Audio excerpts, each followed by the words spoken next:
Hello everyone. Today's story is called Do Not Disturb the Dragon, and it's by David Guy, Menno Wittebrood and Patrick Schoonmaker.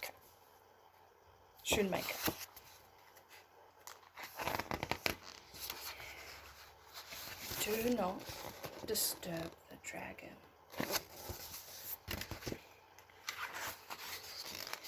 There used to be a beautiful village in the north, right next to the tallest mountain in the land. Nearby was an old dark forest that was older than the village, and perhaps even older than the mountain too.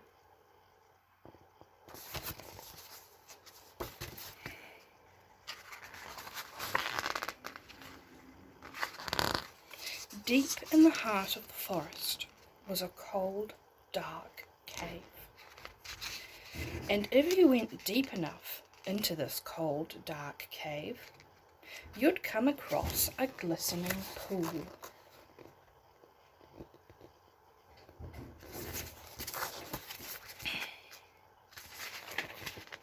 Curled up in the depths, right at the bottom, was a huge, brightly coloured dragon.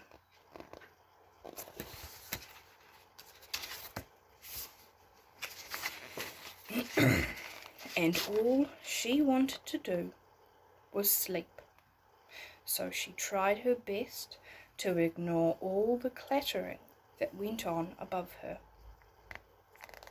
"Come out, foul dragon, let us fight thee."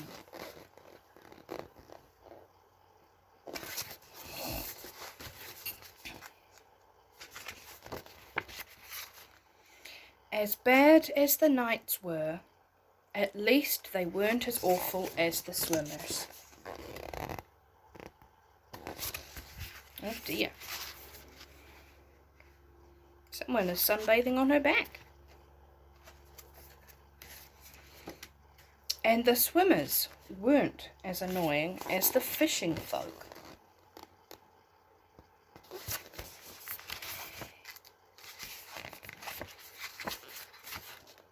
And no one was as dreadful as the people from the water company, who transferred the water into tiny little bottles, which they sold for £2 each.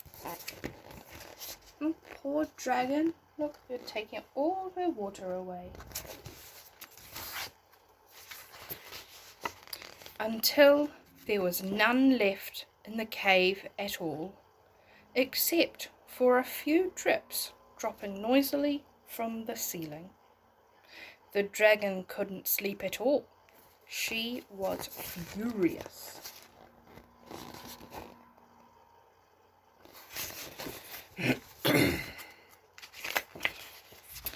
She went berserk and burnt down the forest. Goodness.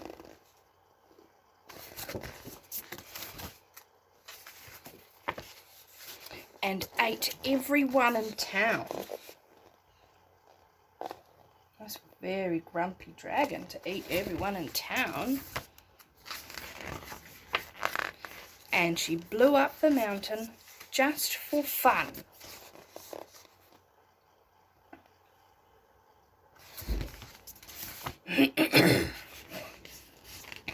And then she flew off to the moon to calm down, because we all need time out sometimes.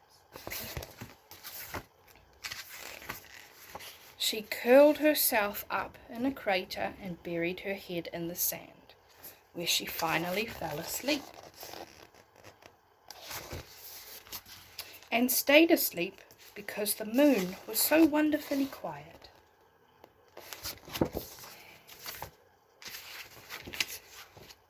At least it is for now. So put a little sign that says "Do not disturb the dragon." And that is the end of the story. I hope you enjoyed this story, and I hope that you have a lovely sleep tonight. Good night.